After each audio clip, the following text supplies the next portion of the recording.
Ce soir, nous nous intéressons au nouveau visage de la plage de Pamplonne, l'une des plus célèbres de France. Avec l'application de la loi Littoral, le site entame une nouvelle page de son histoire, une histoire qui a commencé au milieu des années 50. Et cette page nous est préparée ce soir par Francis Mallory-Hus, Alexandre Dequitte et Céline Espagnol.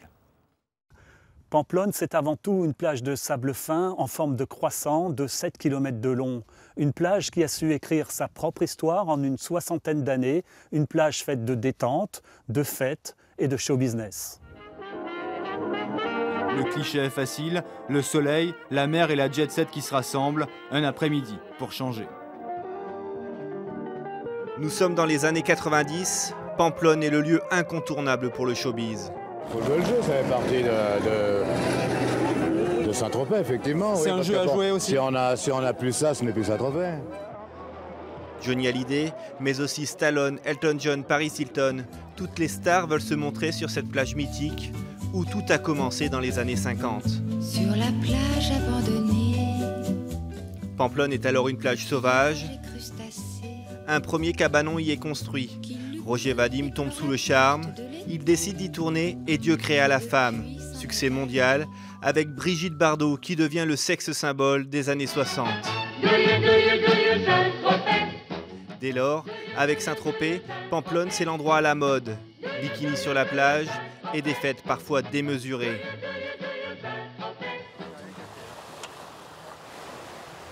Au large, des yachts à perte de vue, les anonymes côtoient les stars, passant parfois des heures à les attendre, comme pour le mariage de Pamela Anderson. Je regarde le bateau sur lequel Pamela Anderson est en train de se marier, voilà. On attend de voir Pamela Anderson si on peut y arriver, quoi, et prendre quelques photos. Aujourd'hui encore, même si les stars se font plus rares ou plus discrètes, la baie de Pamplonne fait toujours autant rêver. Une simple petite cabane de Robinson Crusoe, devenue une des plages les plus courues de la planète.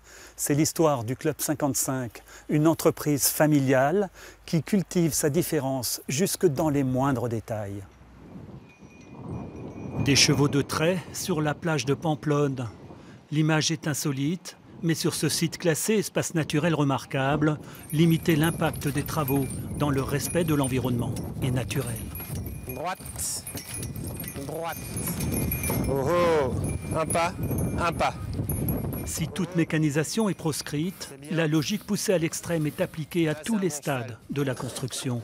Et surtout qu'on voit que tu vois, ça déborde que juste de... Si tu casses l'arête au rabot... Les matériaux utilisés sont issus de la région. Cloisons en bois de châtaignier, toiture en bruyère. Ici, tout est fait pour garder l'esprit si particulier de ce bout de nature et de sable, devenu célèbre dans le monde entier. Patrice de Colmont, bonjour. Bonjour. Ici, c'était le début d'un esprit, d'une âme qui s'est développée durant une soixantaine d'années. La population qui est venue, qu'elle soit des gens comme nous, c'est-à-dire qui étaient les colons de la restauration de bord de mer, on va dire, ou les gens qui venaient en visiteurs, tout le monde a participé à créer quelque chose d'exceptionnel. Il y a un esprit de liberté ici. Il y a un esprit de liberté et en même temps de respect. Et en plus, il y a ce respect de la nature, de l'endroit, un site paradisiaque bien sûr. Après que l'activité de bain de mer ait commencé, et donc avec des lieux d'accueil, des restaurants, des établissements de plage, etc., ce n'est que tardivement que la plage de Pamplonne a été classée site remarquable naturel. Ce qui veut bien dire que l'activité humaine, quand elle est faite dans le respect du lieu, elle peut au contraire valoriser le lieu. Et c'est évident. Aujourd'hui, l'esprit perdure. L'esprit perdure, évidemment. On peut même dire qu'il se réoxygène. Ici, c'est le brouillon du paradis. Vraiment. Et donc, ce brouillon que l'on a constitué au fil des années, là, on passe dans la phase maintenant de réalisation. Mais il ne faudra pas oublier de respecter le brouillon parce que c'est lui qui donne les bases de tout. Si on s'en écarte, on perd toute la valeur de l'esprit de Pamplonne. Et la valeur et l'esprit et la plage de Pamplonne à l'avenir devant elle? Ah oui. Là, on sent vraiment qu'une page s'est tournée, mais vraiment pour s'ouvrir sur quelque chose d'encore plus puissant et très certainement qu'il n'y aura pas besoin dans les siècles à venir, d'un deuxième schéma d'aménagement. Celui-ci, c'est le bon. On a fait le brouillon, il y a maintenant le définitif. Patrice de Colmont, merci. Mille merci, à bientôt. Pour cette nouvelle saison, Pamplonne a décidé de changer de visage.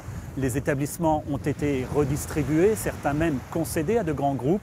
Beaucoup d'encre a coulé là-dessus, mais les exploitants se disent satisfaits du nouveau visage qu'a pris la plage, beaucoup plus écologique. Les premiers établissements sortent de terre, imposants et discrets à la fois.